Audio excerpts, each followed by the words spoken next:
কর্মীদের একটা বড় অংশের মধ্যে প্রবল বিক্ষোভ, আর সেই বিক্ষোভের জেরেই পদ্ম শিবিরের প্রার্থী বদল। ময়নাগুড়িতে রাতারাতি বদলে গেল বিজেপি প্রার্থী।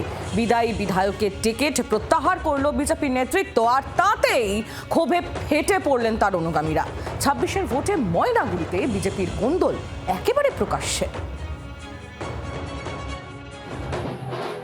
কর্মীদের প্রবল ক্ষোভের মুখে অবশেষে ময়নাগুড়িতে প্রার্থী বদল। বিদায়ী বিধায়ক কৌশিক রায়ের বদলে ডালিম রায়কে এই কেন্দ্র থেকে প্রার্থী করল বিজেপি, আর এরপরেই উচ্ছ্বাস ডালিম রায়ের কর্মী সমর্থকদের মধ্যে।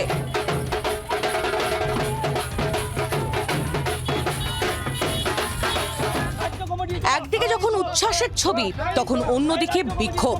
প্রথমে প্রার্থী হিসেবে নাম ঘোষণা করেও কৌশিক রায়ের টিকিট প্রত্যাহার করেছে দল, আর তাতেই ক্ষোভে ফুঁসছেন বিদায়ী বিধায়কের অনুগামীরা।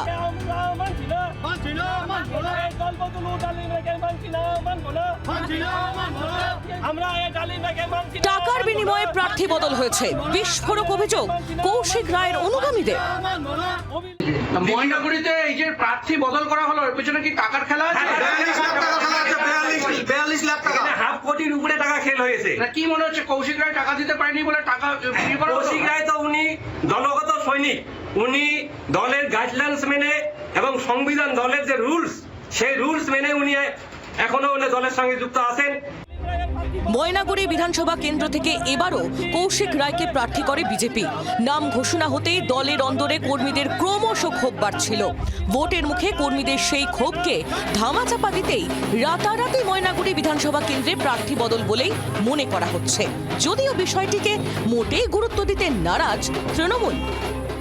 প্রার্থী বদল কি বলবেন? শেষ মুহূর্তে প্রার্থী বদল এটা একটা জাতীয় দলের পক্ষে একবার যা সিদ্ধান্ত হয় প্রার্থী তালিকা, সেটাকে শেষ মুহূর্তে পরিবর্তন করা একটা জাতীয় দলের কলঙ্ক। গত বিধানসভা নির্বাচনে এই আসন থেকে জয় পেয়েছিলেন বিজেপির কৌশিক রায়, কিন্তু কর্মীদের অভিযোগ গত 5 বছরে নিজের কেন্দ্রেই বিধায়ককে দেখা যায়নি। ফলে কৌশিক রায়ের নাম ঘোষণা হতেই ক্ষোভ ছড়িয়ে পড়ে কর্মীদের মধ্যে। ভাঙচুর চলে ময়নাগুড়ির বিজেপির কার্যালয়ে, আর সেই ক্ষোভের মুখে প্রার্থী বদল ময়নাগুড়িতে। 26-এর ভোটের আগে ময়নাগুড়িতে বিজেপির এই গোষ্ঠী কোন্দলের কি কোনো প্রভাব ইভিএমে পড়বে? জলপাইগুড়ি থেকে প্রদ্যুৎ দাসের রিপোর্ট, জি 24 ঘন্টা।